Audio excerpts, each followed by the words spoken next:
All right, welcome on into another episode of DCU Daily on Oh So Curious. Of course, we do have a bit of an earlier start today than usual. We're here on in the afternoon hours, but we have lots to talk about as always. From the world of Hollywood, Minecraft comes out today. Of course, if you went to see it in the movie theater, you probably got that big Superman sneak peek, which is also online now. So we do want to get into that a little bit more. We had a long conversation about that yesterday.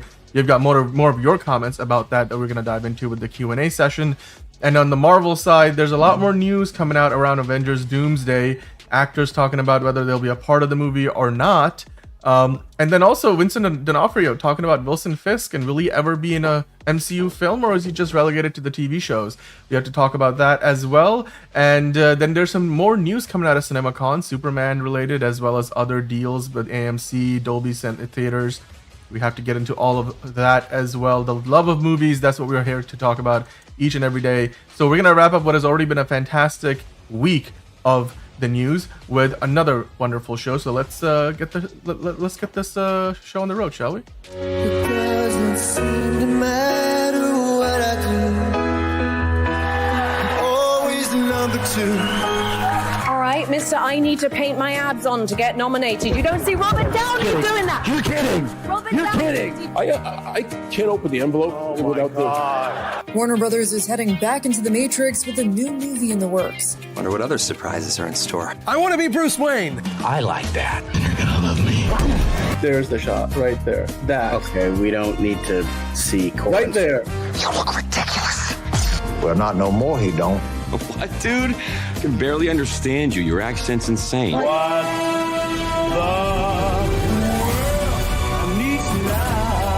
Give me a hand up.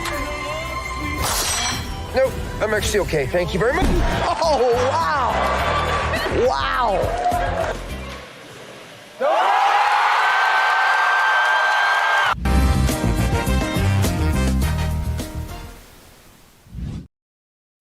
Of course, speaking of Doomsday, we do have a few pieces of news regarding what Marvel characters and actors will be a part of that movie or not.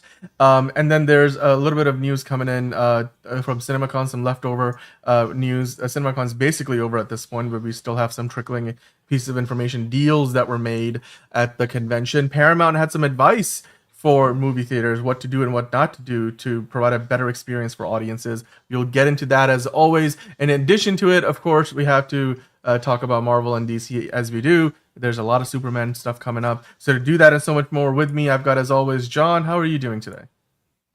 A little tired, very hungry.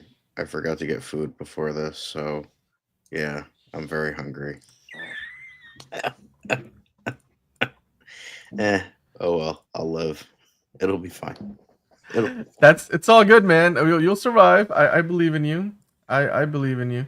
Well, let me get the show started here with the first piece of news. Of course, Minecraft is now out in a movie theater near you. Yesterday was preview day. Today is the official release day. So if you guys haven't already, go check out Jack Black and go check out Jason Momoa, as well as I think what's her name, Daniel Brooks, Danielle Brooks from the Peacemaker show. She's in there as well, amongst a slew of other cast members. And Emma Myers from Wednesday as well. Yeah, it looks like a fun time at the movies. It looks like dog shit. Dan, don't lie. It looks like dog shit. Come on, it's Jack Black. I will say, it looks dude, terrible. Remember, Liz? I don't think we have it on the show today, but Liz sent us this video of like Jack Black sort of doing some work with like kids and a promotional appearance for this movie, and it's just like, look, I know Jack Black has said it, but I'm like, sometimes you just need a movie that makes you feel good. And I'll be honest, like, even though this might not be the best movie of the year, far from it, if it's fun, that would be, for me, that would be the worth the price of admission. Now, having said all that, a Minecraft movie now out in theaters, it had the biggest preview for a video game movie ever with $10.55 million. That is the update here today on Friday when we're doing the show, John. So I don't know, man. That's certainly impressive, right? It's almost $11 million. That's more than Five Nights at Freddy's. That's more than even the Super Mario Bros. Movie. Oh, actually, no, never mind. It didn't have. Never mind. They're not counting the Super Mario Bros. Movie. I'm reading that incorrectly. The reason why they're not counting it is because that movie came out on a Wednesday, so they couldn't really have an accurate, analog. Like you can't really compare those one to one. But Five Nights at Freddy's previously had the record at 10.3 million. I mean, I'm surprised that what was it, Tom Holland? Why am I keep forgetting the name of the Tom Holland movie that he did? Uncharted. It was so fucking forgettable. That's why. I mean, it looks like it's higher than even I guess Sonic the Hedgehog movies would count in the same category. So, are you surprised by this news? I mean, what does this tell you about the movie itself? I mean, again, a lot of people going to see probably the Superman preview as well. Do you think this bodes well for the movie as the weekend comes up for the box office? Sure. I mean, we knew it was gonna make a shit ton of money because, like, you have like super little kids that are like, they see Minecraft, they're like, let's watch it. And even though it like betrays everything about the game, and it's a shame because like some of the ideas, like I watched this really good video, like some of the ideas were like really good. Like there were like 3 or 4 directors that were in line to do this, and they had like one was like fully animated, and it was like going to be like kind of like this like darker edged kind of thing. And then there was another that was going to be like, I think like a mix of live action animation like this one was, but like the way it was done, it was like Steve was fully animated and it was less like whatever the fuck this is. And there was like some really, really interesting ideas. And apparently Rob McElhenney, as in McElhenney, McElhenney, from It's Always Sunny, was one of the directors, and he's like a Minecraft super fan, so he was like he had these like really, really interesting ideas for this, and then eventually Warner Brothers was like, nah fam, let's not do that, and then they eventually just stopped working on it so it would fizzle out so they can get a new director. And it's like, that's a goddamn shame because there was a lot of really interesting ideas. I will say though, what they have come up with, at least based off the trailers, while it doesn't look like the best thing ever, the combination of Jack Black and Jason Momoa, I bet you their approach here is similar to like what Sony accomplished with the Jumanji movies, right? Like the Rock and Jack Black, and you have Kevin Hart in there, Karen Gillan. They're probably hoping for something similar. I really have no idea how good or bad this movie ultimately will end up being. But I will say, we talk about how good or bad the CGI is all the time. When you look at the CGI in this movie, it does look pretty good.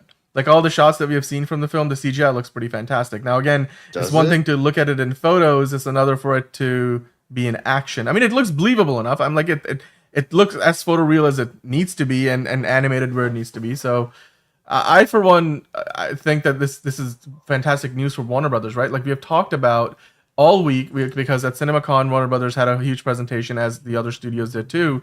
And in their presentation, they had 4 different studios. You had Warner Brothers Pictures being one of them, the OG Warner Brothers, and Mike DeLuca and Pam Abdi, the co-CEOs. They have been on the hot seat for a while now. It's pretty much public knowledge that David Zaslav hasn't exactly been happy that they've had quite a few misses at the box office. Joker Fall You Do really just face planted, and then you had what was the last one, Mickey 17, that came out, and that was quite frankly a movie that they probably spent, I don't know, 50-60 million too much on the budget. Like they should have spent maybe, I don't know, 50 to 75 million total, and that movie actually cost over 100 million to make and then to market, and it's not going to make back its money at the box office. It's not as bad as Snow White, which is set to lose like over 100 million, but in light of all of the huge DC failures that they had with the DCEU, which is still only a couple of years back, I think Warner Brothers is under a lot of pressure right now to deliver.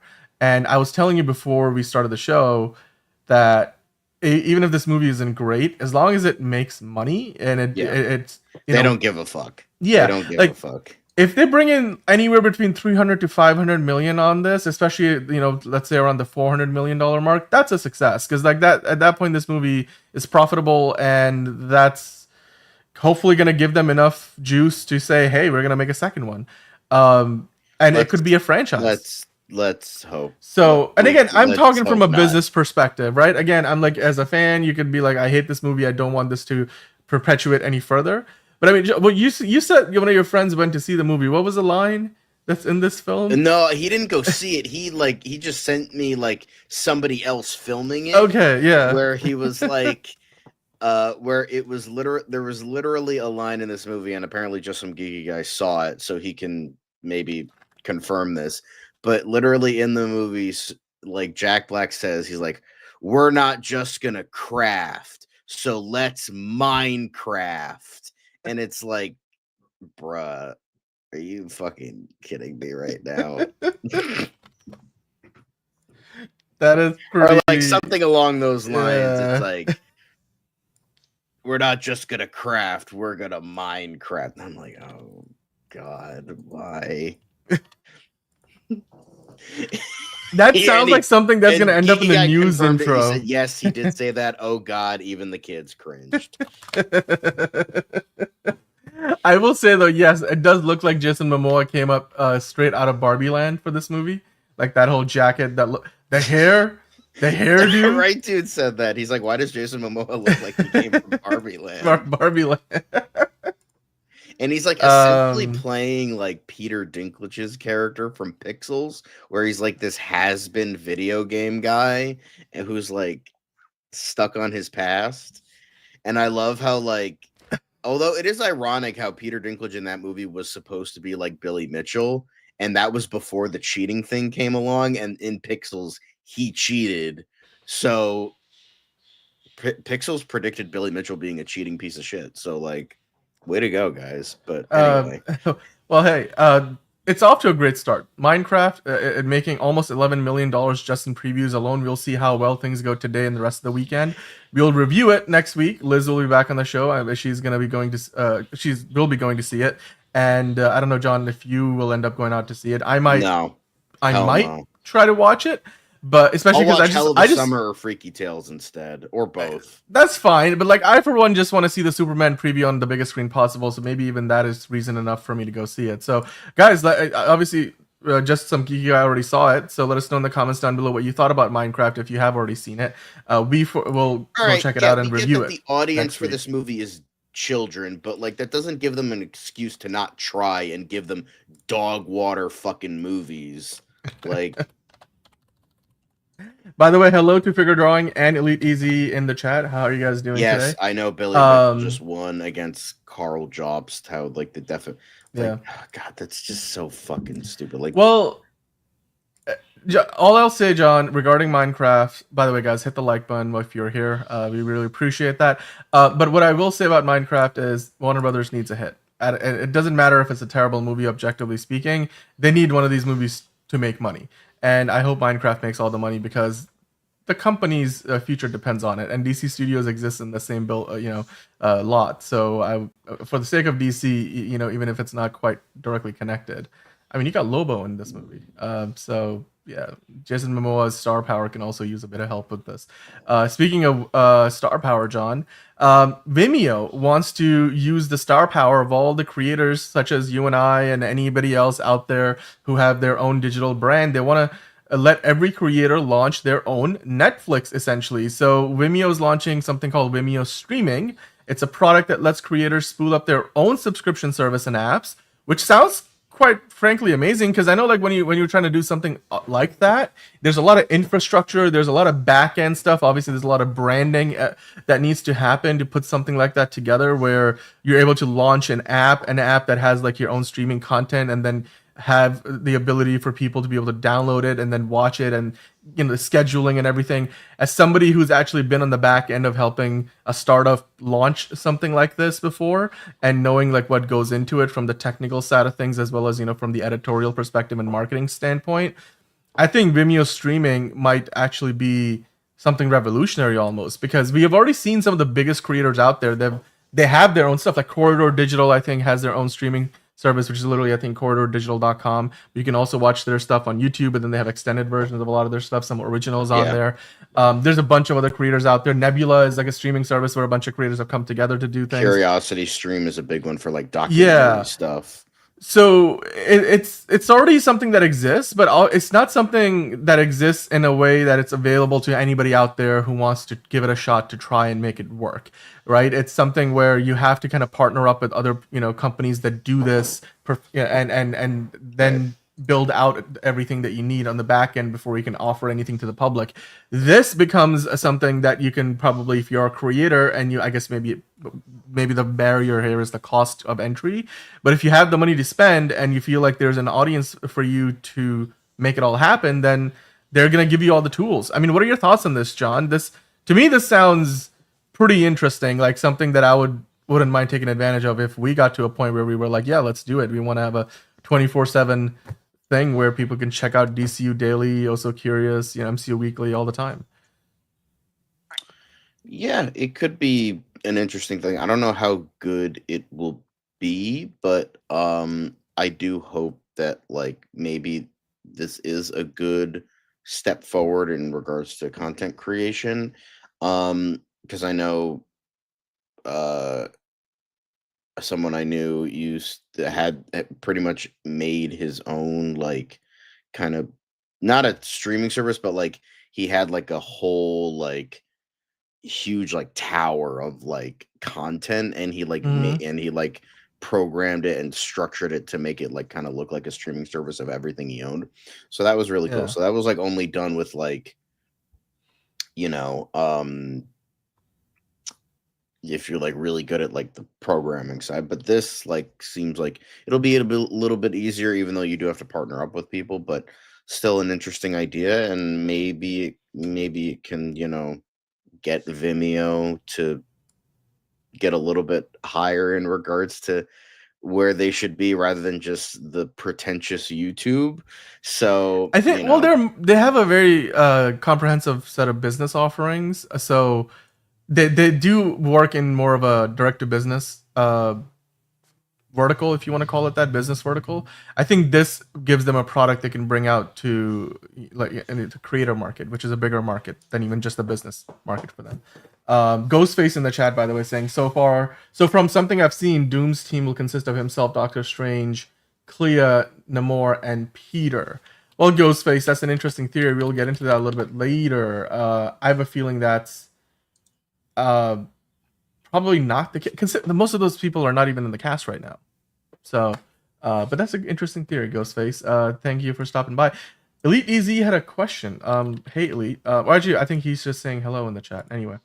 Yeah, I mean, John, I think this technology, Vimeo streaming, the platform, it feels like Vimeo has always had the tools. Now they're just putting them in a package where it becomes a product that somebody can pay for and launch their own app. Like, I would love it if we could just have like an Also Curious or DCU Daily app icon that you can just have on your phone screen. You click into it and you've got all your content. I'm sure we'd love that for a lot of the YouTube channels we follow as well, right? So giving that kind of accessibility would be fantastic. It really opens up the possibilities for creators to do new things that they weren't even sure they could do before. Plus, you get freed from something like the algorithm of the platform that you're on, like YouTube, for example.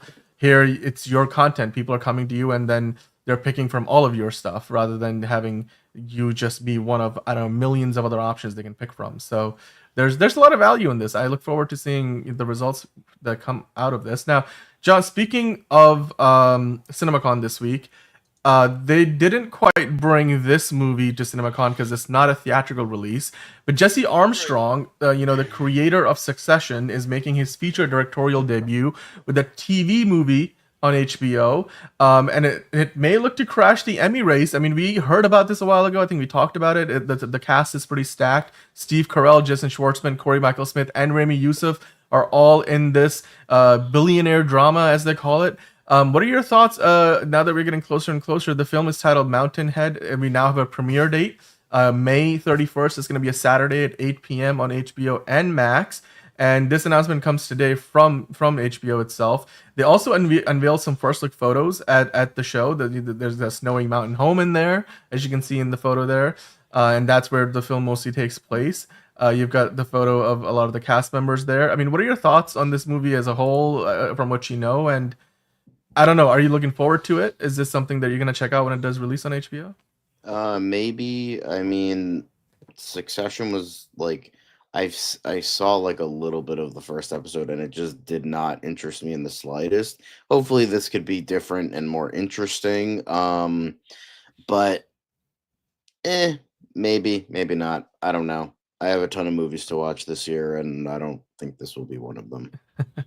Well, hey, this is gonna be on HBO and Max, so at least you don't have to go to a movie theater. So accessibility wise, it's right there. So I might give it a shot. I haven't watched Succession all the way through, although I know a lot of what happens in there. But yeah, it might be worth a look. We'll just have to wait and see. May 31st, guys. All right, now AMC and Dolby inked a deal to fuel expansion of Dolby Cinema at AMC locations. Now, we've talked about it all the time. Like one of the premium formats that AMC offers is the Dolby Cinema format, which looks and sounds better than most formats. I think the only thing that's probably comparable is IMAX, or if you go to like Screen X, I suppose, because it's laser projection, or then sometimes there's IMAX laser projection, which is a combination of things. And we talked about earlier in the week at CinemaCon, they struck a deal where more IMAX laser locations will be coming to AMC. And now it looks like they've got a similar deal with Dolby Cinema. So this is more of the business of Hollywood, John. But as per this report in Variety, Dolby Laboratories and AMC Entertainment have expanded their partnership to bring an additional 40 Dolby Cinema locations to AMC throughout the US by the end of 2027. Now, it was only a decade ago where AMC launched this Dolby Cinema brand of screens, and now these additional 40 screens will represent pretty much a 25% increase from what they currently have. So if you do the math on that, I think that would end up they have I want to say like 160 now, and then they'll add up to over 200. What are your thoughts on this, John? I mean, it's going to combine Dolby Cinema with Dolby Vision, so you get the Dolby Atmos sound, you get the Dolby Vision picture. It's immersive. It's completely unique in terms of the technology that they utilize. I think it's a bit underrated because most people that go to the movie theater don't really realize the difference that you're getting. But I, for one, knowing like the ins and outs of the tech, every time I go to Dolby, like I do notice the picture is better. It's sharper. It's got better contrast, better colors. Overall, just a better experience, even audio, because it feels more immersive with where the speakers are located, the channels of audio that you're mixed in. So in that theater, when the Dolby theater was just goddamn, that was excellent. But yeah, this is great. I think the Dolby theaters are really good in the specific Dolby theaters are really good. Like it's probably for people that don't have an IMAX theater near them, this is probably the next spec. Like I am definitely going to be seeing Superman on Dolby, like because I want to see this on the biggest screen possible. I want to see it on like the best screen I can without going like fucking 2 hours away to my nearest IMAX theater. So so yeah, this is great, and anything to help build AMC and movie theaters a little bit better, I'm all for it. Yeah, I agree with you. Again, the quality of Dolby Cinema screens is just simply superior to the average standard projection that they have. And then IMAX is the other big one. But yeah, I'm excited to see if this means there will be more Dolby Cinemas near me. I know the one that's right near my house already has it, but where I go to work sometimes they don't have it there necessarily all the time. So yeah, maybe the expansion will help bring it to more people out there. 40 more locations. Now, John, we do have to move into the quick hits, so let's hit that quick hits music, shall we? And then we'll dive into it. Not too many quick hits today. It's gonna be overall just a shorter show because everybody from CinemaCon is tired, and so Hollywood is kind of like taking a rest day. So speaking of the quick hits, John, the first thing is The Wizard of Oz is coming to the screen at the Sphere in Las Vegas. It's going to be a fully immersive experience. Warner Brothers is partnering up with the Sphere in Vegas, and they're going to be giving us what I can only imagine is going to be like a 360 degree, almost a spherical projection of the original Wizard of the Oz movie. Is this something that interests you at all, John? I mean, if I fucking lived in Vegas, I'd probably go see it, but like I don't, and I'm not exactly gonna fucking take a plane to Vegas to see it. But this is really cool. Anybody nearby who can go to this, I would say, fuck yeah, do it. Sounds awesome. Still a classic, still beloved. I mean, especially with like Wicked Fever still going on with Wicked Part 2. I still refuse to call it that. The real name, because it's a fucking stupid name, but yeah, like take advantage of it and like do something like this to like showcase the greatness of the movie and that it still holds a place in like the contemporary pop culture zeitgeist. Not just like Wicked stuff, but like the original movie and what that's based on. So yes, I think this is really awesome. Yeah, I think it's fantastic. If you are in Vegas and you want to go check it out for yourself, I mean, this would be a fun time, right? I can't imagine how much more immersive of a experience you can have than something that's literally 360 all around you. It's kind of like going to a planetarium. That's like why planetariums are so immersive. So anyway, Wizard of Oz, if you're interested in seeing that, go ahead. You'll be seeing it in Vegas at the Sphere soon enough. Universal executives, there was one particular executive who was really touting the Odyssey this week, of course, at the CinemaCon event. They didn't have much to say other than the movie's in production, but they did say that it will be a cinematic masterpiece that Homer himself would quite likely be proud of, John. I know this is probably the movie that will be the headliner of Universal Pictures presentation next year. But right now they're continuing to film. We have seen some behind the scenes photos of the sets and all the locations that they're filming at across Europe. What are your thoughts on the high praise the movie's getting even before it's finished? Well, first off, I don't know if Homer would be able to really comment on it because bro was blind and he's also been dead for thousands of years, so I don't know if he would really... I love how you said blind and then dead. I'm like, oh, well, you know, he's also not been around for a while. Yeah, well, like, if we're talking about, like, if he was around, right, he was blind, so he can't really get the full experience, but, like, you know, and then he's also been dead. Like, pretty much all the comments below this are like, bro was blind. What the fuck are you talking about? But, like... the comments have not devolved into other Christopher Nolan chatter, but, yeah, I mean... Christopher Nolan hate. Don't call Lenny. Here's the thing. Christopher Nolan is one of the greatest filmmakers of our generation. I, for one, think he's probably the best filmmaker working today. And The Odyssey looks like, again, could be his next magnum opus. And yeah, I think Universal wants this movie to be one of those that's going to sweep the awards and win everything and make the $1 billion. Oppenheimer got close to $1 billion. This could potentially be Christopher Nolan's first $1 billion movie since the Dark Knight trilogy. So we'll just have to wait and see. It's got pretty much all the actors in it. So yeah, there you go. Moving on to another story that's a bit of a business of Hollywood, or I guess in this case, Bollywood, maybe potentially.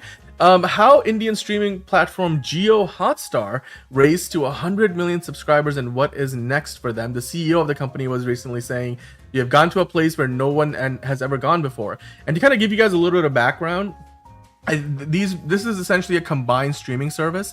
So Jio Hotstar used to be two different things. There used to be a thing called Jio Cinema in India, and then there used to be Disney Hotstar. And then Disney basically sold off all of their Indian media assets. So Disney Star India now has been bought by Reliance's Viacom 18. So they're going to combine them into one company. And so they then turned the two separate streaming services into one. Both libraries merged in together for $8.5 billion. And they turned it into Jio Hotstar, which then from the day that it was launched, having around 40 to 60 million subscribers. They didn't give us an exact number, but they gave us the range. 6 weeks after launching the streaming service, they were at over 100 million subscribers, John. That is quite frankly insane because you just don't see that these days. Like a streaming service going from like pretty much, let's say around 50 to 100 million subscribers. Disney took way longer to do that with Disney Plus. Netflix took obviously a long time with the first adopter advantage. But to me, this says that the Indian market is just ripe for growth. They've got a ton of stuff on there, from sports to even like vertical videos. They've got a program for like independent creators to make stuff in there. And so they're experimenting with different things. And then obviously India has like 1 billion people. So I'm like, 100 million subscribers are dropping the bucket right now, John. What do you think? It's also, by the way, the cost equivalent in dollars for what you would pay to get this streaming service monthly is 57 cents. I looked this up. There is somewhere in this article where they mention it. Yeah, it's Everybody get your 49 Indian VPNs. rupees. Let's go. 57 cents per month, John, and it includes Disney stuff. It includes probably, I think, like Fox stuff. It includes the Indian Premier League, which is like a huge cricket league. They've got a ton of deals with like international markets, and obviously, if you're Get your into VPNs Indian out, guys. cinema, I mean, 57 cents a month. I don't think there's a cheaper streaming service that you can subscribe to. Way to go, guys. Like, nice. That's pretty Love it. insane. Who's backing them financially? It's not one of the American companies. It's a big, one of the biggest Indian corporations out there. Basically, it was, I think that the transaction was to have Disney kind of get rid of all of their assets and sell it off to a local company, because Disney did not want to manage that from abroad. The regulations in India make it pretty difficult for foreign media companies to operate in the local market. So yeah. Manolo misses the THX certified theaters. Well, THX isn't so much of a thing anymore, but TC24 is in the chat. Manolo's in the chat, of course. So yeah, let's keep the ball rolling here. I just thought this was fantastic. You just don't see that kind of news very often, where a streaming service goes to 100 million subscribers in 6 weeks. That's insane. Doubling their number from before. Sony fall for Love Everlasting, a film package featuring Tom King's comic. It's got Jane Goldman and Emma Watts writing it. John, are you a fan of this comic book? Have you heard of it? Sony Pictures Entertainment now. Tom King, get the working fuck on out this? of here. Although I will say Jane Goldman is a very good writer, so maybe she can finally, make something good out of Tom King's shitty writing. But I don't know. Maybe I'll go see it. Probably not. But I know Jane Goldman's good. She wrote. I think she co-wrote First Class, and then I think she wrote the first Kick-Ass. So she's done a lot of great stuff. So maybe she can make something good out of this, but maybe I'll go see it. Maybe I won't. I'm interested to see what comes out of it.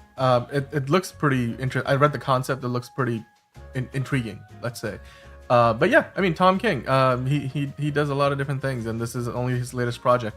Good on you, Sony. Now, speaking of studios at CinemaCon, John, Paramount during their presentation at CinemaCon, they had some advice for movie theaters. They said, hey, limit the movie trailers, no ads, matinee pricing until 6 p.m., not like 2 p.m. I think it's like 2. They kept rolling it back. It used to be 5, 3. I think Liz said it now. It's like 2 p.m., the theater that she goes to. And then Paramount also said give discounted tickets on multiple weekdays, not just like a Tuesday when nobody's going to see movies. So make it easier, more accessible for people essentially to go see a movie, and then also don't waste their time when they're in the theater. John, what are your thoughts on this? A lot of this seems like common sense, but these are all things that are not currently happening for movie theaters. Yeah, I mean, the trailers need to be like 15 minutes at the very fucking most. First off, like we don't need to see like, well, ads like prior to the like fucking movie and all that shit. That like although that's most fine. people are not in the theater at that time. I You're think not it's in the theater at that point. Usually the problem is that from the time, the advertised showing time, they might be playing 20-30 minutes of trailers and commercials before you get into the movie, including the Coke commercial at AMC, the Nicole Kidman ad, and I don't know, there's like, depending on if you're in Dolby has its own ad. It's like all of those things. Yeah, because well, here's the thing, there's an ad of like, this one's fine where it's like don't talk, don't text, and then you get into the previews. That one's fine. Right. Get rid of the fucking breakdancing Coke ad. I'm fucking sick of that shit. I'm sick of Nicole Kidman. Get rid of those. No ads. None of that shit. Get rid of the fucking like, and then you have the Dolby ad, and then you have like the director like hawking fucking Dolby and sucking its dick for like 2 minutes before we get. It's like, just give me the movie. That's what I'm here for. Give me the movie. Matinee pricing, perfect until 6. Liz was literally just talking about that the other day. It used to be till 6. Now it's till like 3 if you're lucky, and then discounted prices on like I remember there was like you have like Senior Tuesdays or something or whatever the fuck. Right. Yeah. And like have that kind of like have, like for instance, maybe to get more people into like previews, you get like 10% off a preview ticket price on a Thursday. I don't know, just something that's like, like when it's like late, it's like a 7 p.m. thing, like if you're out of work and that kind of thing. That, like, I'm just thinking of things like just get more people back in theaters, but all of these are great. Paramount's based. Let's fucking go. Way to go, guys. I agree. We love you. I think these are 4 very simple things that movie theaters can do. Obviously, some of this will change where and how the movie theaters make their money, but look, if you're gonna just drive people away from coming to the movie theater, then it defeats the purpose of having the movie theaters to exist in the first place, right? You want to make the experience better for them, so people want to come to the movie theaters more often and spend more money as a result of that. I think, and all of these points are exactly, in service of helping that cause. Like less ads or no ads, less trailers, but matinee pricing until 6 p.m., which makes a lot more sense than what they do currently. And then discounted tickets, not on just like one day of the week, like a Tuesday. Give it to us on more of the days, because then more people might come in and check out a movie during the weekday. But John, that kind of brings us to the end of the quick hits. So why don't you fade out? Oh, there we go. All right, the music is gone. But guys, let us know in the comments what you liked and what you didn't like about the news today. From the Paramount advice in movie theaters, to all the way to the Tom King new series that Sony is working on. Of course, we talked about Jio Hotstar. If you're in India, is that a subscription service that you have, a streaming service that you subscribe to? Vimeo launching a new platform for creators like us to have our own custom app. Would you be interested in us doing something like that? Would you like an Also Curious app that you can stream all of our stuff all the time? Let us know in the comments down below. All the different news. Minecraft out in theaters now. It made a record amount of money on its opening day, so we'll just have to see how well it does as the weekend goes on. But hit the like button, hit subscribe if you're new, and hit the notification bell. We're here 5 days a week, Monday through Friday, to talk about the news. But that's not all we're here to talk about today. As always, we will get into DC a little bit later, but today we also have to do an episode of MCU Weekly. So we do have to talk about a lot of things going on in the world of the MCU and Marvel et al. So the first thing I wanted to dive into would be something Doomsday related. But before I do, I'm going to bring in John. I know you're not necessarily the biggest Marvel fan these days, but is there anything you're interested in? I just with all the news that we've got to talk about? Pisses me off. It's just, that's the thing. MCU pisses me off, but I still like Marvel. I still like the characters. I still like, all that shit. So I don't hate it. Plus, I'm wearing red, so it's like perfect. MCU Weekly. Well, it's more burgundy, but like it works. Yeah. Stay classy, San Francisco. All right, let's keep the ball rolling here. So the first MCU piece of news I want to talk about is exactly something to do with Avengers Doomsday, because remember yesterday we actually talked about this, that Halle Berry was telling somebody that interviewed her on the red carpet from CinemaCon, where she was there alongside Chris Hemsworth, I believe as part of the Amazon MGM Studios presentation, and she was asked, hey, are you gonna be in Doomsday? Are you gonna have a chair in the next set of announcements where we see your name on there? And she was like, well, don't expect it. It's not happening. And then she was asked about it again by another interviewer for Extra, and she was there with Chris Hemsworth, and her reaction to that question basically kind of befuddled Hemsworth. He was like, what? I was hoping, do you know something I don't? So John, my question to you is, did Chris Hemsworth just give something away? Like, was he under the impression that Halle Berry's Storm was coming back? I mean, of course, Storm and Thor, the two characters in the would be in the MCU and certainly in Marvel that both control lightning. So there's a lot of similarity there. But do you think this is either an attempt on Halle Berry's part to publicly negotiate a deal on part of Disney, if it is still there, if there is indeed still room for negotiation, or do you think plans changed and maybe she was going to be in there and now she isn't, and Chris Hemsworth is genuinely surprised? I think he was just like, I think it was just like on the basis of, now it could be she could be pulling an Andrew Garfield. She's like, I'm not in the movie, and then it turns out she's in the movie. So I think he just expected it. Like if it's true that she's not in it, and I think he just like kind of expected it and is like, oh well, of course, because a bunch of these other people came back, I expected you to come back, and or like maybe the most I can think of is that so in regard, let's play the proper music. Like my theory maybe is that Chris Hemsworth is like Storm is coming back, but it's not Halle Berry. It's a variant. That's Okay. my like theory for if this is like Storm is in the script or something, and they just haven't reached that point.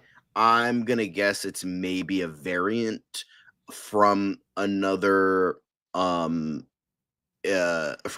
like maybe it's like they have most of the Fox. Maybe it's like this Fox X-Men, because we were talking about this the other day. It is like not the actual Fox X-Men, because there were like 17 different timelines during I that. see what because you mean. they Right, fucked up the yeah. continuity. So it's like, oh, they have Sir Patrick and Sir Ian and Rebecca Romaine and the Pity Diddler Defender, and then like, you know, all these other guys, and you know, Alan Cumming, all the who else is coming back? Channing Tatum, maybe. We'll talk about him in a minute. And Yep. we'll talk about him in a minute. Like maybe you get all these people back, but then they have like, you know, like all those guys, but then to show off that, oh, this is not exactly the Fox X-Men world. We're going to have this person as Storm. We're going to have this person as Jean Grey. We're going to have this, and this. And or maybe it's Alexandra Shipp coming back as Storm. So that could also be the case. I mean, it's very possible, but or they could just go with somebody completely different if they do want to just introduce like the MCU version of the character. Yeah, it's intriguing, not to say the least, that you know the reaction for Chris Hemsworth is not exactly what you would expect. And he's also not somebody who usually gives away spoilers. So I don't know. Maybe it was intentional to kind of mislead. Yeah.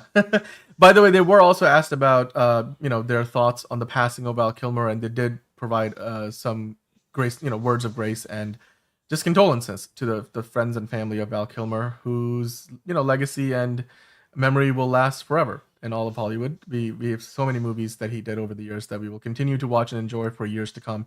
All thanks to the hard work that he put in. Now, speaking of Avengers Doomsday, John, Channing Tatum was recently also interviewed by Extra, and he started teasing that maybe he's not about to make a name for himself here. He's potentially not going to be not going to be Gambit in Avengers Doomsday. This is what he said. It was just my name. Speaking of the chair, in that announcement, it wasn't exactly Gambit. I've only been guaranteed so far a chair to watch the movie in. So I know he's being a little comical with that comment, but do you really think it's possible that he's in the movie but not as Gambit? I mean, after all the campaigning that he did, do you really think that he would be playing somebody who's not Gambit? It's entirely possible, but I can't imagine anybody else. I can't imagine him doing like anything else. Like, who would he be? So I don't know. I think he's just being playful. I think he's just kind of teasing, kind of like what Chris Pratt said, and we'll get into that soon. So I think he's just kind of being a little playful. I don't think he's actually. I think the most is like it's a publicity thing where he's like, oh, maybe, and then that'll get people talking. Like, oh, is he like not? Is he like, oh, all this other stuff? So it's entirely possible that it's just publicity and he's just teasing to get people to talk about it. But I think he's just Gambit again. I hear you. I think that's probably what it is. He's being facetious. He's messing around. I highly doubt he's doing anything other than Gambit in this movie. But okay, this piece of news from Marvel was, I think, probably for me the most interesting thing I came across Marvel related today. Vincent D'Onofrio was recently being interviewed by Josh Horowitz, and he was talking about, hey, can you be in the MCU movies now that you're part of the MCU as Kingpin? Can you actually show up in one of the films? And this is what D'Onofrio said. He said, I'm only usable for television shows. Not even a one-off Wilson Fisk movie. It's all caught up in rights and stuff. I don't know when that would work out or if it would ever work out at all. So I personally wasn't aware that Wilson Fisk was one of those characters that's caught up in some kind of rights. I don't know who the rights issues are with that just don't allow him to be part of the MCU movies. I guess he can only be in the TV shows, and at least that's what Vincent D'Onofrio was under the impression of. I mean, John, what do you think? Is this something you were aware of before? Are you surprised by the news or like by what he said? I mean, yeah, I would assume. Now, I don't know specific about rights. I would assume he's considered a Spider-Man character. So because of that, he might be owned by Sony. Okay. And because of that, maybe the deal that they have with the Spider-Man stuff, he can't appear in a major film. Now, that's what I'm guessing. Now, I could be totally wrong that he's not owned by Sony, and maybe he's owned by Marvel, but due to some things, like it's only like a movie, it's only a TV show thing, and he can't appear in the movies. But like that doesn't really make sense to me. So my only theory in this case is, you know, that he's owned by Sony because he's technically was originally a Spider-Man villain. Now he's kind of a generic Marvel villain where he's the villain of a bunch of people, mainly a lot of just street level people. So I think he's just owned by Sony, and because of the deal they have, he can't be used in the movies. Okay. But that's just my theory. I will just say I found this online just now researching this. So according to somebody who posted about this a few years ago, they mentioned that the character is shared between Disney and Sony. And Fox used to own the Daredevil rights, obviously. And so as a part of that, they own the Kingpin rights, who's mostly associated with Daredevil and Spider-Man in the comics, like you said, John. Now, of course, since the deal with Disney, then Fox gave away all those rights, and so Disney got back the rights to Daredevil, and as a part of that, Kingpin. But if they were to feature him in a movie, it looks like that's still part of the Sony's rights deal. Like that still belongs to Sony. So to some degree, Sony has control over that, or Disney would have to share control over it if they were to do it. So yeah, I mean, given how meticulously they've negotiated that Spider-Man deal, I don't know if there's an appetite to do that for Kingpin, and like there's not enough of an appetite to like put him in a movie that they would want to go through all that hassle. So maybe the only MCU movie where he can show up is a Spider-Man film. I guess maybe that because that would be a nice, easy, you know, Venn diagram crossover area section where you can kind of have Peter Parker, Tom Holland's Peter Parker crossover with Wilson Fisk's character, like Vincent D'Onofrio shows up in that movie. It's just interesting though. It's really I always love when something like this comes up. I'm like, huh. Okay, I wonder what the contracts say. And it just seems like, yeah, Kingpin is not for the movies, at least as of not right now. They can only put him in the TV shows, which is why he is in Daredevil. John, it's the 11-year anniversary of The Winter Soldier. It was 11 years ago to the day that Captain America, The Winter Soldier, who I think that movie, I think is probably a top 3. We talked about it yesterday. I think I put it on my number 2. It's the second best, and there's some days where I think it's even better than Iron Man. And you look at that fight scene. I mean, this is quite frankly one of the best fight sequences in the entirety of the MCU.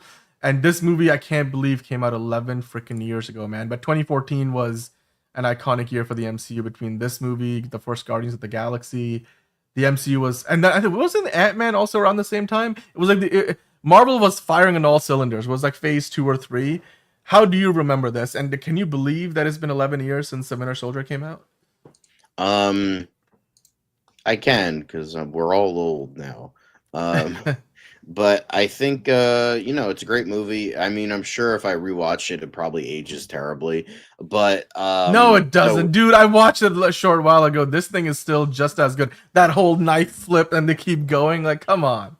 That shit still looks hot. But that's the thing I'm like worried about. Like if I rewatch it, like I'm gonna hate it or something. So I'm like, I'll just never watch it again and remember how great it was when I watched it 11 years ago in the theater. And that's it. That's all. I think the movie still holds with the fact. I'm scared. Go check it out, dude. It's on Disney Plus. Put it on. Watch it. It's still great. I will say some of the CGI in the third act is a little spotty, but the story, the fight sequences are amazing. This movie still holds up. It really does.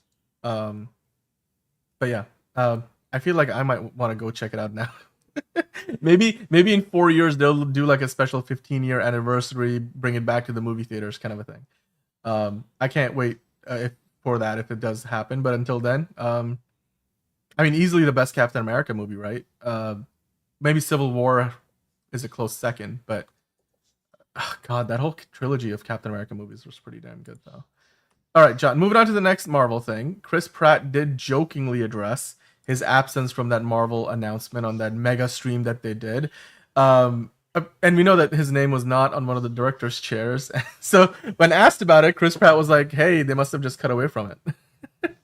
just kind of just brushing it off, like, "Oh yeah, I was probably there. They just cut away from it. I was the chair after RDJ. They just didn't dolly far back enough to show it to you." Yeah, very Chris Pratt answer. Love it. Got to appreciate it. It's great stuff. But as a follow-up question, John, do you think like he's actually not going to be in Doomsday at all? Because we talked about it before. At the end of the last Guardians movie, they say that he's going to return. So that's I think he's going to return in Secret Wars. I don't think he's going to return in Doomsday. And even then, or it could be a surprise. Like they're just revealing all those chairs, and that's like the main people. He'll show up maybe in a smaller role, and then he'll have a bigger role in Secret Wars. Yeah, I hear you. I think that's probably accurate. Thank you, Figure Drawing. He's saying, John, don't be scared. Dan has great taste. Now I want to see it again. LOL. Yes, go see the Winter Soldier, Captain America: The Winter Soldier, celebrating its 11-year anniversary today. Just on that alone, go check it out for another time. I think it still really is one of the best Marvel movies ever made. Certainly one of the best MCU movies to date. 11 years later, still. Hello, Manus Time. How are you doing today? We were talking about, of course, yesterday, I think it was, we were talking about... What's real is family.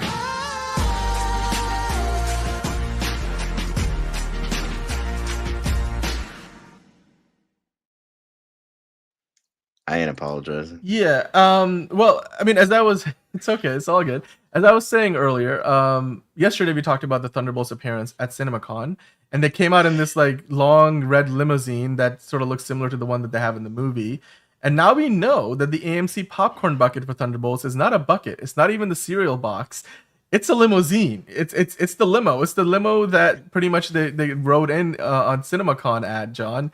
Are you excited? Is this the popcorn bucket that you've been waiting for your entire life? No, I would have preferred the goddamn cereal box. That would have fucking made actual sense. Like it's like you're watching a movie and it looks like you're just stuffing your face with cereal, but it's popcorn in a like. Come on, guys, ridiculous. But maybe this is like, how the fuck would you? So okay, so it's I don't know if there was a photo, but that looks to be it. is like not part of it. But if you open the top, the back three are. I'm like, all right.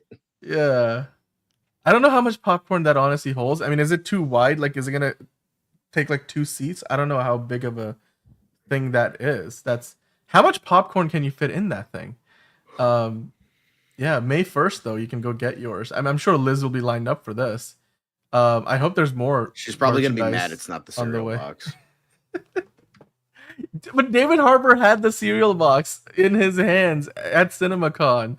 I know we know it exists, so they must. Okay, so they must make that something. Like maybe they can have a deal with, I don't know, one of the store brands, like maybe Target or something has a Thunderbolts branded cereal you can go get. But anyway, limousine popcorn vessel. They keep getting crazier ideas, and I guess this is the next one. Although I would love to ride in Red Guardian's limousine, because it's like, unlike most Uber drivers, he would actually be entertaining to talk to. So I wouldn't mind that at all. Speaking of the MCU, John, Ultron might be coming back soon. It looks like somebody accidentally or maybe intentionally confirmed that he will be a part of the upcoming Vision Quest series, which actually I don't think that's called Vision Quest anymore, but we don't have a name for it. I think it's just called Vision or whatever they're going to eventually end up calling it. Now, recently, Farhan Tahir, who played Raza in the OG 2008 Iron Man movie that I think is the best MCU movie to date.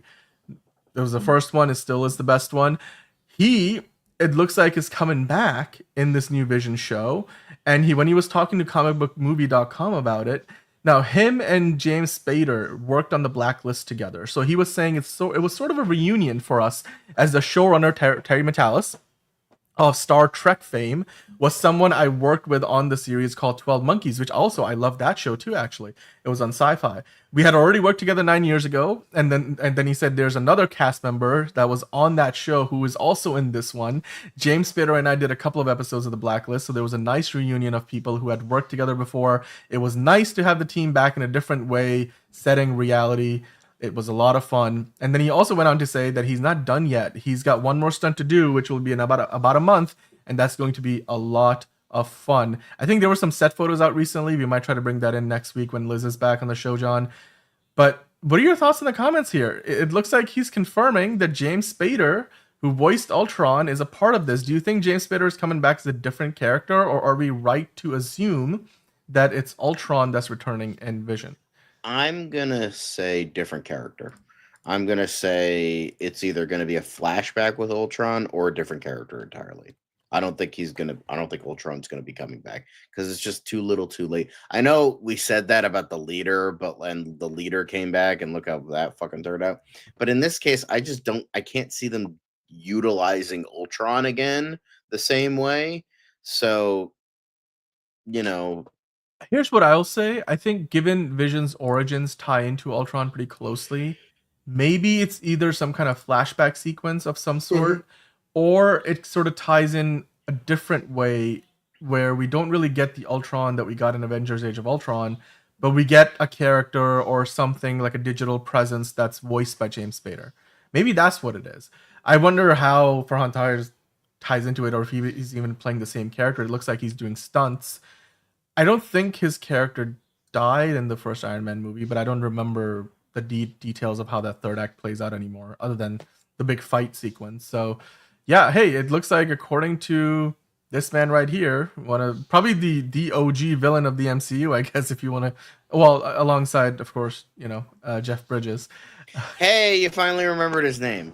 Yes, I figured it out. It took a whole week. But anyway, it looks like Ultron is back. Ultron is coming back soon, or some form of Ultron is coming back with James Spader returning to the MCU for Vision, which is currently filming. So that's interesting. That's exciting. But John, we've been talking about Avengers Doomsday for a while now, and it looks like the first set photo teased a massive outdoor battle scene. So they're filming in Pinewood Studios outside of London, and it looks like we've got a photo of one of the sets that they're filming at. There's not much to go off of here. But they did put this up. This is from Unbox PhD, who gave us some footage of, what was it? I think we were talking about Supergirl the other day. Mm-hmm. So they put up this footage of a set which just looks like, I don't know, this big space, that like a crater almost, you want to call it that. Maybe that's a miniature. Maybe that's meant to be something different. I have a feeling that's a miniature, or it's a bunch of different potholes, like where either somebody has crashed or a couple of things have crashed. John, what are your thoughts on this? Is this pretty standard fare for a Marvel movie where there's a lot of destruction, or can you start to guess at what we might be seeing here? I think it's just somebody gets hit into the ground. If I were to say, I don't think it's anything major. Just, regular crater battle stuff. You know what's interesting though is they've got not one but two craters. You got the smaller one and the bigger one. So I wonder if it's like two people are fighting two different entities. They hit the ground. Yeah. Manos Time saying, I hope it's not a multiverse thing again. I hope it will end with Secret Wars. I mean, look, they're saying it's the start of something new. So just how much is at the end of the multiverse, we have no idea. I guess we'll find out soon enough. But Matt Shackman, his Fantastic Four is set to kick off Phase 6 of the MCU this year, and they did show a trailer at CinemaCon this week. It was yesterday, actually, the Disney presentation that wrapped up CinemaCon, but that trailer isn't yet online. We did talk about some of the details of the trailer yesterday, so you do go back and check that out if you guys want to. But Matt Shackman, the director, was talking about how it's wonderful and liberating that the film exists in its own universe. There's really no other superheroes. There's no Easter eggs. There's no running into Iron Man or whatever. Eventually, though, this world will meet up with the other world. So yeah, obviously. Look at I like that approach. I mean, he did this interview in Empire Online, and we've talked about how being in a cinematic universe, especially one that's been around for 15 years, can be limiting for creatives, because you always got to wonder, like, are you coloring in between the lines, or are you going to like overlap with somebody else's story? you have a lot of boundaries and a lot of limitations with what you can do with the characters and the story you're trying to tell. But by putting this in an alternate universe, it seems like it gave Matt Shackman the ability to kind of just do his thing and not have to worry about, is there an Avenger? Like, why are the Avengers not here to help? Why didn't you call the Avengers? Like, that question, they cannot ask that because they're not in the universe. John, what are your thoughts on the comments from the director here? Great stuff. Can't wait. Sick of these goddamn Easter eggs and shit. And like, oh, what about this? No, fuck that. Just a pure story, and I'm happy about that. Like, don't get me wrong, I like seeing people crossing over from time to time, but it's just like every time is just a little exhausting. And so sometimes you just need to live in the universe and just have a character tell its own story without the worry for everybody else. So yeah, I think this is great. Nice to see, but it's cool that they're going to show up in Doomsday and all that shit. So, well, they're going to have to eventually. So yeah, good stuff. Yeah, it's also, this is going to be the last MCU movie before Doomsday comes out, because this comes out in July, and the next MCU movie is Avengers Doomsday next April. So I know there's like 3 or 4 different TV shows coming out between then and Doomsday, but yeah, this will be the last MCU film before Avengers Doomsday. So yeah, the post-credit scene and how the story transitions between what this movie has. And we talked about how yesterday in the trailer they were mentioning that Silver Surfer kind of comes in during the trailer and says, hey, your planet has been marked for annihilation by these aliens, which I can only imagine is hinting at Galactus. And then we see a pregnant Sue Storm. So there's so many different things going on. I'm just excited to see how the story will tie into Avengers Doomsday and beyond. So yeah, we'll just have to wait and see when the next trailer comes out. That trailer they showed at CinemaCon. Hopefully they'll put it out online. Clearly yesterday, even if they meant to put it out online when the Superman footage came out, they probably were like, oh, maybe we should hold it out. Maybe we should hold off on it. Maybe we should just wait a couple of weeks maybe. We'll put it out there later. Which, if that is the case, then good choice on their part. You know, let's not get in the way of each other. Let's not cannibalize your own audience.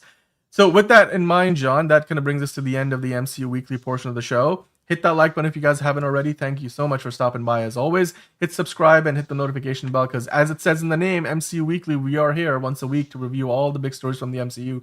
We are here 5 days a week to talk about all the other news from Marvel as well as the world of Hollywood and DC. Speaking of DC, of course, now it is time for the main event, guys. So welcome on in to another episode of DCU Daily. We are here as always to discuss the latest and greatest from the world of DC, the DCU, Elseworlds, anything James Gunn has to say. We're here to talk about it. We have a bunch of your comments today as well. It is the day after CinemaCon, essentially, so a lot of Hollywood is essentially taking the day off. So it's not a big, heavy news day, but we do have to kind of get into a little bit more of the aftermath of all the footage that was revealed in that sneak peek from Superman, the stuff that talked about at CinemaCon, and yeah, I'm sure we're going to get into even more stuff beyond that with your comments and questions. So John, which of the topics today are you most excited about? I'm so excited about, talking about Peacemaker season 2. What the fuck do you think I'm excited to talk about? Like, come on, where are we at? What do we happen? What happened yesterday? What is this fucking channel fucking talking about constantly for the past year? Like, come on now. Let's fucking go. Let's talk about the soups and the Supermans and all that shit. Okay. All right. Well, I'll grant your wish then. The first thing I wanted to dive into was the Daily Kryptonian, who's a super fan of Superman, as it says in his name, the Daily Kryptonian. He posted a bunch of photos comparing the automatons from the trailer, or like the sneak peek that we got this week, to essentially the animated version or the one from the comics. And you can see they're playing it pretty close to what the comic book equivalents, to the point where the crest and even some of the logos and the iconography is all very similar. The coloring is a little bit different. They look a little more, I would say that live action version looks a little more personable, maybe is the way to say it. It's not as intimidating. It doesn't look like the skull, the faceplate doesn't look as like a skull-like. It's a little cuter with the way the one eye that the flaps open and shut. John, what are your thoughts on, again, just how comic accurate or close to the comics at least that they're sticking with there? It's great. The CGI for them is so good, and it just like shows that they've been, hard at work on the CGI to make it look the best it can look. And even somebody, I don't know, because sometimes the comments change from time to time, but when I was looking at this before, somebody mentioned like, oh, they're like, I don't really like the Art Deco in the logo, but then they were like, oh, it's because James Gunn is that much of a fucking nerd that he's referencing the old Fleischer cartoons, which we knew. I mean, he posted all those pictures like a couple years ago of like all the Dude, there's a level of inspirations. detail you get to, and this guy's going there. Like, Yeah, he's- and it's like he's huge Fleischer inspiration, huge All-Star Superman inspiration, huge like Silver Age inspiration. It's like it's all of that in one, and it feels really good and really refreshing. And it's like everyone is fucking losing their minds over Superman thanking a robot and saying hi. Like it's just like, wow, have we been this starved for a good Superman adaptation that we just get so excited over Superman saying hi to a robot and just like, just being like, thanks for your help. and then they're like, well, no need to thank us. We will not appreciate it. And it's like, okay. That joke still kind of like is a little bit cringy, but the designs of these characters are amazing. Clearly, they're doing this in a little bit of a hybrid format where they actually have real props, and then they switch them out at times with animation. So I like that they're going part practical, part props, so that it's very seamless. The lighting, the animation, the CGI, overall, the compositing looks fantastic. It looks like it's finished, like it's clean. It looks seamless, which is exactly what you want. It looks so seamless, like most people would be like, "Oh yeah, those are totally real," even though they're clearly not. But yeah, that's just very interesting. I just love the design. We talked about it at length yesterday, guys, so definitely go back and check that out. We still have that show up. Yeah, Chuck Rod, great comment. They look more friendly and welcoming, which will play into viewers getting attached to them. Exactly, especially number 12. Yes, When they eventually die, then we'll feel something. We'll feel the pain. Exactly. We got Hunter Iggy in the chat now as well. Hunter Iggy, of course. Chuck Rod is here. Tony Robinson. Hello to everybody in the chat. Tony saying, "What's good, guys? What's good with you, Tony?" Yeah, and Beth thank Mickle you for the art direction, so that's good. And yeah, Tony Yeah. Robinson, awesome, great stuff. Yep, and then Tony was saying the scene kind of felt like a scene from the animated movie or the show. It did, exactly. I Yeah. mean, that's what we were just comparing. Absolutely. Manos also saying, I remember people hating on Henry Baum's cinematography. He fucking cooked. He cooked.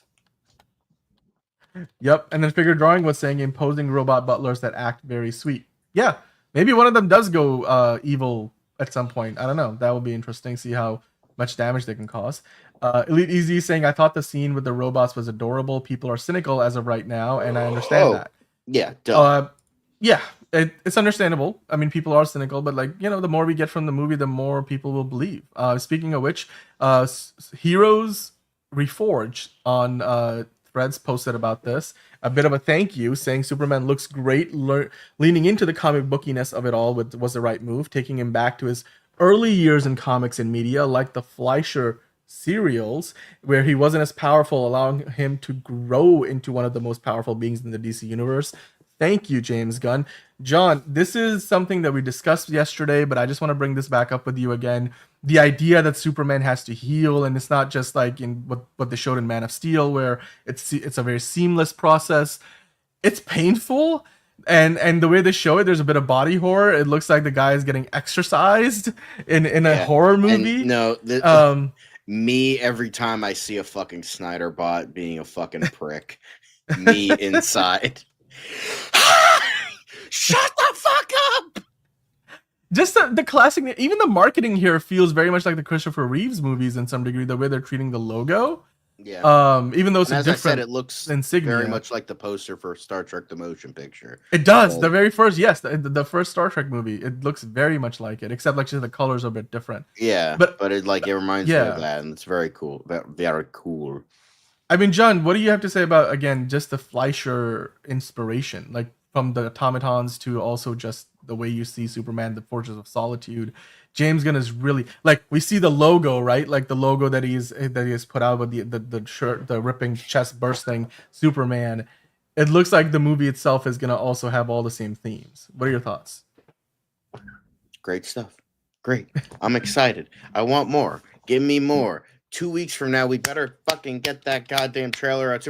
If I swear to God, if it's like, oh, I'm working on the trailer now, guys. I'm working on the trailer, Superman Day, something big, and then we get another fucking Guy Gardner bowl cut gif. I'm gonna punch James Gunn in the face. Like, I'm just like, bro, just fucking give us another goddamn trailer with different footage, please. I understand you don't want to show us a lot, but like maybe like 50 to 65% new footage. That would be great, please. That would be great. I really hope that the new trailer has a lot of new footage, because we have gotten so many different versions of that footage that they put out in the original trailer now, including in the sneak peek. We got a bunch of the same shots. So I hope we get a lot of new stuff. But Manos Time asking, do you guys think that if Superman is a success, we'll hear more about big budget movies like the Justice League, whereas the other cast members of the league, are we going to get more news about that? I personally hope so. The Flash, Aquaman, Wonder Woman, there's plenty of these characters. Batman, I hope they say they finally finished the script, maybe even before Matt Reeves finishes the Batman Part 2 script. Tony Robinson saying, who knows, maybe one of the robots could become Brainiac down the line. That's a very interesting theory, that if that's the direction that they go in, that would be very, very interesting. Very, very, very interesting theory. It's also very... I want to believe, guys. I want to believe. Yeah, cynical AF. Okay, all right. Moving on to the next thing. Peacemaker Season 2 comes out soon. I know that the timeline for release hasn't been made official, but recently Danielle Brooks was promoting a Minecraft movie, and she was talking about it, and she was being interviewed. August. It's going to be August. And it looks like that's something that she sort of confirmed recently. This is what I was trying to get at, because she was being interviewed by Collider, and in the interview, they were asking her, hey, when do you think that Peacemaker Season 2 comes out? And she said, look at you. I will tease that it comes out tomorrow. No, I'm just kidding. It comes out in August, which it seems like, again, this is confirmation from somebody who's on the show. Do you care to speculate when in August it might come out? Because considering the timeline of a Superman release is July 11th, then 2 weeks later, Fantastic Four comes out, obviously. But if it comes out in August, do you think it's going to be maybe like halfway through August, so they give a nice full month for Superman to do what it's got to do before they put out something else DC related? Do you think it might be late August? Like, do you have any ideas as to where in August Peacemaker Season 2 might drop? I'm going to say the beginning of August, because to really ride the Superman hype train and like really like, okay, Superman, maybe, and the fact that Frank Grillo is going to be in both, they're going to like really try to utilize that. So I'm going to say the beginning of August, which is like 2 weeks after this comes out. So after Superman comes out. So I think they're going to ride the train of like Superman hype, summer of Superman, that we're going to get like Peacemaker early on, so that could pump up the views and people get excited for it. Yeah. Yep. Sorry, I got distracted by figure drawing and basically asking for a shirtless Superman. No, but I agree with you. I think that would be a good estimate. I personally think, on the other hand, they're probably going to wait till late August, give Superman like a good 6 weeks to run its course before they put out another thing that's DC related, especially because I have a feeling somebody, at least one or two characters from Superman, will cameo in Peacemaker Season 2 somewhere along the way. So yeah, I definitely think that we were probably gonna get it later half of August. So yeah, I guess we differ on that one. Manolo, on the other hand, was kind of pointing out a nitpick for Superman, saying, hey, maybe the robots should have called him Kal-El. Although I don't know if they refer to him by name, do they? They don't really say Superman. They say Alan Tudyk's robot says Superman. Superman? Okay, all right, well, okay. Maybe he prefers it. Maybe that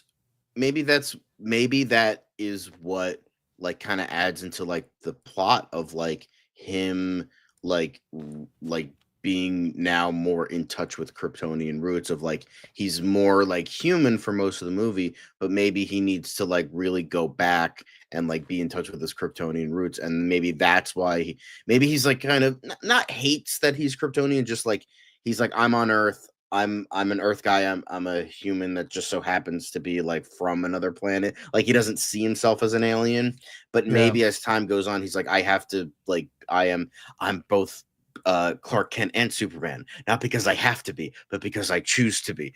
R.I.P. Val Kilmer. But like, you know, like that kind of like idea that could be. I mean, that's what James Gunn did say early on, like a guy with two worlds. Now he's going to be more in touch with his Kryptonian side. So that could be like a point of like, he doesn't want to be called Kal-El. He doesn't want to be.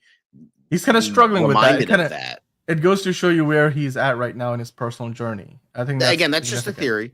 Insert X-Files music here. I'm not going to play it every time so we don't get demonetized. But I'm just saying that's like... Yeah, we're not going to junkie XL this thing from the Snyder Cut.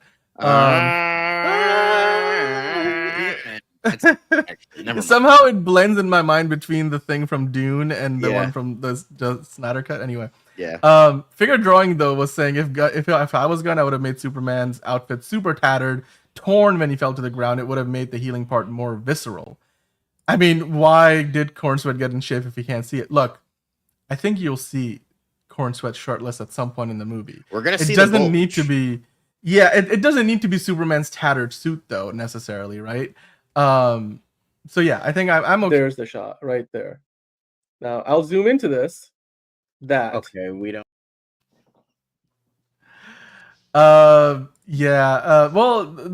I hope we don't see the bulge, like, because that will be a very that's rated for the R porn movie. parody. That yes, Wood Rocket will have us covered for that. Yeah.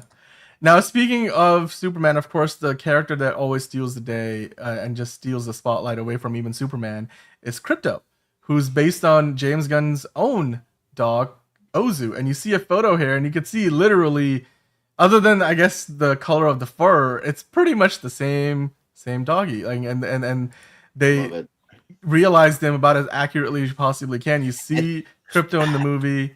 You see Ozu in real life. Because Superman, like, so many people that reacted to the trailer, I mean, you have the people that are like, oh, I'm so excited for this because, it reminds me of being a kid again. It reminds me of seeing the original movie way back when, blah, blah, blah. You have all that. But then you have another side where it's like, as a dog owner, where it really showcases it perfectly when your dog really wants to play and you either don't want to or can't. That was a perfectly showcased scene of he just like stomps all over him. Yeah, he's like, dude, like I am one of my favorite comments here on the sneak peek was like, when Alan Tudyk's robot is saying, "Oh, he has 14 broken bones," and then somebody commented after the fact, "Yeah, and 13 of those are from Krypto. Thanks a lot." Yeah, he's like, I want to play. Stop.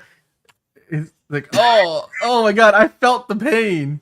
It's like I felt the pain that Superman was in. Like that is. And it also crazy. doesn't help that this fucking dog has super strength, so that just made it even fucking worse.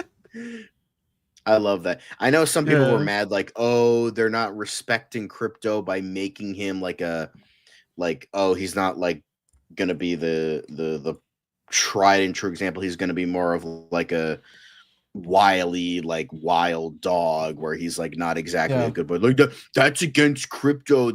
That they don't understand the character. They shouldn't have Superman hate Krypto. But it's like, no, it's like when it comes to having a dog, especially a dog that's like, like really crazy, there's like kind of like almost a love-hate relationship there. I'm not saying you like really ever hate your dog. It's just sometimes it gets very aggravating where it's like it's like, bro, I fucking love you. Can you stop like acting like a prick for fucking 2 seconds? Like literally yesterday when we were watching For All Mankind, my dog kept fucking crying over and over again. And we're like, let's go out. And she just looks at us like, why are you fucking like, what are you doing out? What are you talking about?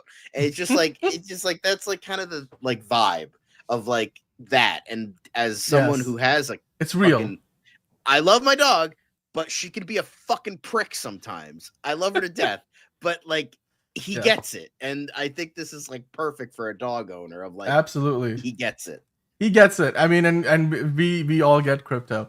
By the way, a couple of good comments from Manos Time, and then we'll get into the Q&A section. What is weird is that there is a voice that says Kal-El. It wasn't a robot, maybe a hologram of Jor-El. I did notice. I was trying to hear the voice in the background, but it looked like they were speaking like another language, so I couldn't like discern the voice. I don't think it was Bradley Cooper, by the way. I think it was it was definitely you could hear a woman's voice and you could hear like a guy's voice. So I think that was Lara Lorvan and Jor-El, and like there's like a message of like. This is like, you know, like the message that Jor-El leaves, like, oh, you're gonna go to Earth and blah blah blah, blah all that stuff. So I think we're getting that, but I couldn't fucking. You're gonna get some guy who's gonna layer it and like get the fucking voice out of there. Yeah, and, like, it's try to discern it. I'm guessing they might have even kind of like mixed it out of that clip just for the trailer because they don't want to quite give that away yet. Either that or it's just not a big part of that particular scene and we'll get to see that at some point. But no, it's a great Easter egg, Manus time, that you pointed out there, that there is another voice that says the name of Kal-El in that sequence. So if you guys want to put on headphones and listen to the scene a little more closely, maybe we can get some more insight into what it actually is and who might be voicing what we're hearing there. But the other thing Manus time was saying is this might be his favorite version of the Fortress of Solitude. It's fucking cool, man. It is so comic accurate too. Yeah. Well, not comic accurate. It looks very accurate to the 70s movie, but you know, I mean, that's the intention. But honestly, it's just like because I know people are going, oh, you're fucking borrowing too much from the 70s. Yeah, fucking literally every fucking Fortress of Solitude on screen borrowed from the 70s movie. So it's like even like Superman and Lois before it like blew up, it was like that borrowed from it. Oh, but that's like okay, but the fact that this is on the big screen, people have to complain about it. So, you know, I mean, it makes sense. It's in the Arctic. It, you know, of course it would look like be made of like crystallized ice and all that shit. So yeah, fucking makes sense. And it looks cool. So how about shut the fuck up? God damn. It does look pretty amazing. Moves. I like how it's like to get the whole thing rotates to the sun. Yeah, it's insane. That was the coolest part. I was like, whoa. And as soon as I saw, I'm like, oh shit, this thing is moving. It's like, you know, when you stand inside of a telescope and it rotates in the direction of the sky that you're trying to observe, the part of the sky that you're trying to see, like the whole thing will move because most telescopes kind of sit on like this gimbal sort of a thing, so they can point in the direction that you're in. And if you're on that platform, it's pretty insane. So yeah, I mean, again, Superman having the same thing with Fortress of Solitude. So with that, guys, let's kind of move into the Q&A section of the show. We do have a few of your comments, John, so let's bring those in. Let's bring the first comment in. What did the people have to say about Superman and anything else? We talked about so many things yesterday. What do we have? I think, I don't know if Caleb is still here. Or did Caleb ever show up? I don't think he ever I don't know. I think he might be thinking we were on later today, which I know I kind of mentioned we would be on early today. So. But I wanted to get his comment. This is kind of a diverge because he was talking about why he prefers Days of Future Past to Logan, because I think it's an interesting, you know, kind of argument. Or it's like the reason why I prefer Days of Future Past over Logan is, one, I like sci-fi over gritty Western. Makes sense. Very subjective. I think how Days of Future Past used the past and present cast was done to absolute perfection, and I agree. I thought how they were utilized was fantastic. Like that scene where both scenes, the very emotional scenes of like James McAvoy's Professor X, like technically meeting the Sir Patrick Stewart, like Professor X was like so brilliant. Like one of the best scenes, like just because somebody loses their way doesn't mean they're lost forever. That's, oh God, gives me chills. And then you have the scene of, you know, like them having this common enemy now, and like Ian McKellen just after like going full Magneto on these motherfuckers, and just all those years of fighting, it meant nothing, like because that's what it really like was. It was just like it was like an us. It should have been like an us versus them, but it was an us versus us, and that's like kind of that's what makes X-Men so fucking innately like interesting and brilliant as not only a concept, just as all these amazing stories. So I like it. Just like it has the idea of like we're so busy fighting each other, we're not fighting the real problem, even though we try to fight the real problem. But it's just like these like our own sticks up our own asses, our own ideologies, our own ideas of what's good and what's not, and it just like perfectly showcasing. And I'm not denying the greatness of Days of Future Past. Days of Future Past is fucking excellent. Like this, Logan and X2 are like prime fucking Fox X-Men. Those are like some of the greatest comic book movies of all time and some of the greatest action sci-fi movies of all time, easily.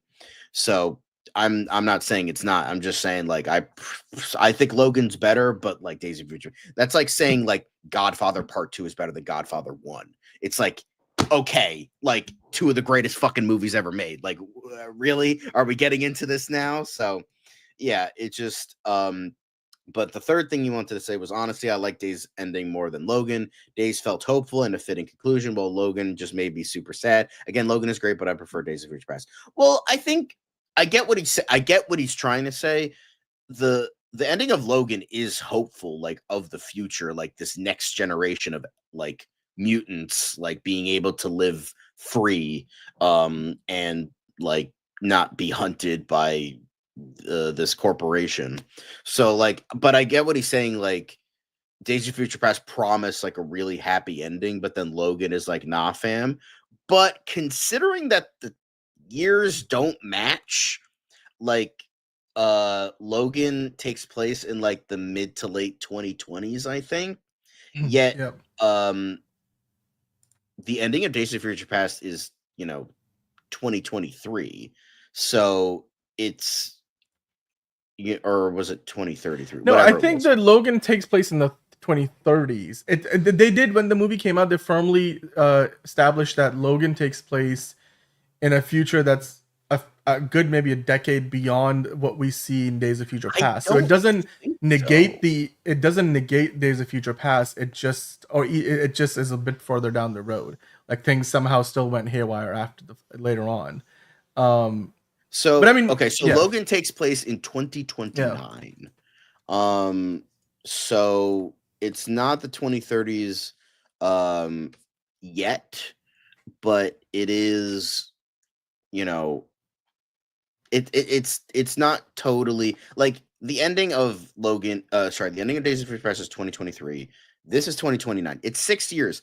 But Logan mentions in the movie that mutants have been gone for more than a decade. So clearly it's not the same universe. I think it's like a slightly different universe. I think if you want to choose to believe that Days of Future Past was the real ending, then you can believe that, because it is an ending. It's just Logan is kind of like an Elseworld story. Like it's just kind of like this like personally, I think it's an alternate it's an alternate sequel to like a different version of the X-Men trilogy, where because they mentioned the Statue of Liberty, which happened in the first X-Men movie. So I think we're gonna it's like an slightly alternate universe. So I'm just saying that's what I think. So if you want to believe Days of Future Past is the proper ending, you can, because I think this is like an Elseworld story, or a what if you want to be Marvel specific. So that's just my opinion on it. But anyway, we spent way too much time on this. This is DCU. So let's get into DCU shit.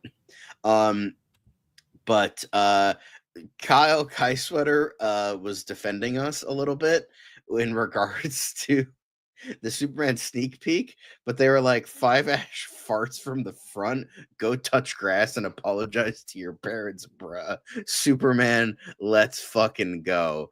Honestly, couldn't have said it better myself. Love to see it. And it's fucking great. Love it. Yeah. I mean, yeah. Thank you, Kyle. What's the next comment? I don't want to add too much insult to injury there. I think 5-Ash, to each their own. But here's the thing: it's to each their own. But when you're saying that you're just being honest, you're not being honest. You're just being an asshole, and then you're just starting fights out of nowhere. Like he literally was just saying, "I hate this movie," even though it's not what we were talking about in either the chat or the video. So it's like, why are you bringing it up? What's the point? Yeah, But anyway, it's fair. here's an interesting like comment from Jay Kells, who I don't think we've seen in a while. But we were talking about Black Panther yesterday, and he was saying, Jay Kells said the Oscars just threw black folks a bone because Black Panther was an all-black cast. Why would anyone think that was racist? I kind of agree a little bit. I mean, I was saying that yesterday. I think the comment it's Black Klansman was also nominated. Look, here's the thing. Black Panther was a great movie, as is Black Klansman. I think the way what I take issue with is Jay saying, "Oh, they just threw black folks a bone."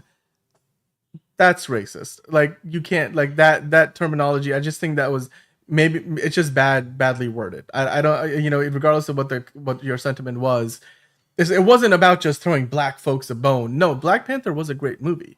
I mean, it's and at the end of the day, it is subjective. Like, the Academy that votes on it's still the nominees, they're the people who make the movies. They're directors and cinematographers and production designers and actors and stuff who are part of the community. So they're voting. It's like you're recognized by your own peers if you win the Oscar, not by some random body of journalists. No, the Oscars are presented and voted on by the Academy, and the Academy's constituency are the same people who work on making the movies or are in the movies, behind the camera, in front of the camera. So yeah, I mean, they wanted to vote Black Panther as one of the nominees that year. I think it was deserving as certainly a lot of the other movies that got nominated that year, as well as any other year. Every year we have one or two movies that a lot of people are like, oh, did that really deserve to be there? I, for one, think it did, but I mean, obviously there's a lot of people out there that didn't think it did.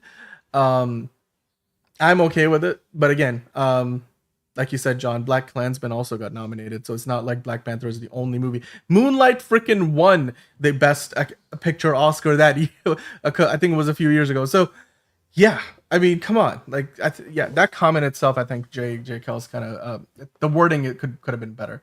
I did pick out a few comments, by the way, from today's chat I wanted to dive into before we finish up. All right, so Manos Time was saying, by the way, Gunn Superman may have my favorite live action Fortress of Solitude. Oh, we actually talked about this already. Never mind. Yes, we agree with you. It looks fantastic. And then Easy was saying, this trailer got me excited again, and I loved the way the suit looked when the bots were carrying him. Yes, the suit looks pretty neat. It looks very form-fitting, which we were worried about. Clearly, that's not going to be a problem. I like it. It's not like, that wet t-shirt look, but it looks wholesome. It looks Superman and that essential Superman. And then Manos Time again with another comment saying, plus the sci-fi it looks so big as well, the way it comes up from the ground. What's there to dislike? I mean, the scale of this Fortress of Solitude, I think this might be the biggest Fortress of Solitude we've ever seen. Even bigger than the ship that they have in Man of Steel, right? It's at least the amount of stuff that pops out of the ice, John. I mean, do you agree? Do you think this is the biggest Fortress of Solitude we've ever seen? Maybe. Certainly the tallest. I think it's the fucking tallest. I think I agree with you on that point. Definitely. But it looks like, what I kind of like about it, it looks like, because in the original 78 movie, he throws the fucking thing into the ice, and then it fucking becomes the fortress. Here, it looks like he threw something and it actually like exploded. It looks like fucking like a mid explosion where it's just like, and it looks like uneven and like kind of weird, but it looks fucking cool, man. Yeah, it looks amazing. I love it. I love the design. I absolutely love it. And this looks so like fucking like this looks like a shot out of like Superman for All Seasons, because goddamn, it does. And I'm sure that was part of the inspiration. James gonna said as much. Chuck Rod though was mentioning that he noticed that Guy Gardner might be the one fighting that ball of plasma outside in that window shot from the trailer we got in December, and that's why Superman is not in a rush to fight while he's talking to Lois. You certainly see a good amount of green in there, so maybe that's not entirely false. I mean, John, I think you might be onto something there. A bit of green, a bit of purple. I don't know what the purple is, what the blue is, but certainly the green could be Green Lantern. We have talked about this before. I mean, we've talked about it before. Yeah. So, yeah. And then the last comment from Man of Time, I should say, in that scene where Superman's being carried by the robots, we don't even see The bulge. I mean, yeah, true. It's barely there. It's barely noticeable. I mean, it's there, but it's barely noticeable, which is the significant part. So I agree with you. Hashtag believe in the bulge, as always. But yeah, I mean, I think that kind of, yeah, that does it for the comments. 5ash is in the chat now saying, looks like a CW TV show, cheap looking digital style. You said that all yesterday, 5ash, and you're allowed to believe in that. I think when the movie comes out, it will speak for itself, and whether you like it or not, to each their own. Like I say, you know, like movies hit us all in different ways. It's a subjective experience, as is all art. So we welcome you as we do with everybody else, and I'm sure we'll review it and talk about Superman probably forever. So forever and ever. As long yes. as we're here, we're going to be talking about it. Yep, Manos Time has other theories about Lex Luthor potentially locking Superman in a black dimension, and that's why Lois came to save him. And Mr. Terrific might be involved as well. Those are all good theories. I'm sure we'll get into them when we get closer to the release of the movie. Maybe the next trailer will give us a better idea. I think that might be a bridge too far, the extra dimension thing. But then again, pocket universes is something James Gunn recently mentioned, so I suppose it's not out of the realm of possibility. But hey, we'll keep an eye out. I mean, I'm sure the new trailer is coming out soon. James Gunn said he's working on finishing it right now, so I can only imagine it's not that far away. Like you said, Superman Day is probably the next best bet, which is now 2 weeks away. 2 weeks away. So, and Sinners comes out that day. So maybe you go to a movie theater, you watch the second trailer for Superman, then you watch Sinners. What a double feature that would be. But John, that brings us to the close of another fantastic week of DCU Daily and Programming and Also Curious. As John was just pointing to the subscribe button, hit subscribe if you're new. We see a bunch of you guys joining up recently, so thank you for being part of the community. Hit the notification bell so you know when we go live. Today we did an earlier show than usual, and that's probably why Caleb is not here. He probably thinks we'll be live later on in our usual time. I have to be somewhere later. That's why I couldn't be on later in the evening. And John wants to sleep, which, you know, we always appreciate a little bit of extra time to sleep. So with that, guys, hit the like button on your way out, hit the comment section. Let us know what your thoughts are. Manos Time, drop your theory down below there, and then we'll probably talk about it on the next Q&A session. But until then, we'll be back on Monday. Liz will be back next week. I think Liz might be on Monday's show. We'll confirm that. But in the meantime, guys, go out there, watch something DC related. Yeah, the chat is starting to evolve, let's say. But anyway, 5ash, sorry that you dropped in a little bit late. Be kind and rewind. We'll see you guys on Monday. Until then, have a fantastic weekend. Go watch a Minecraft movie. Go watch a Superman sneak peek. And we'll see you on another episode of DCU Daily and Also Curious.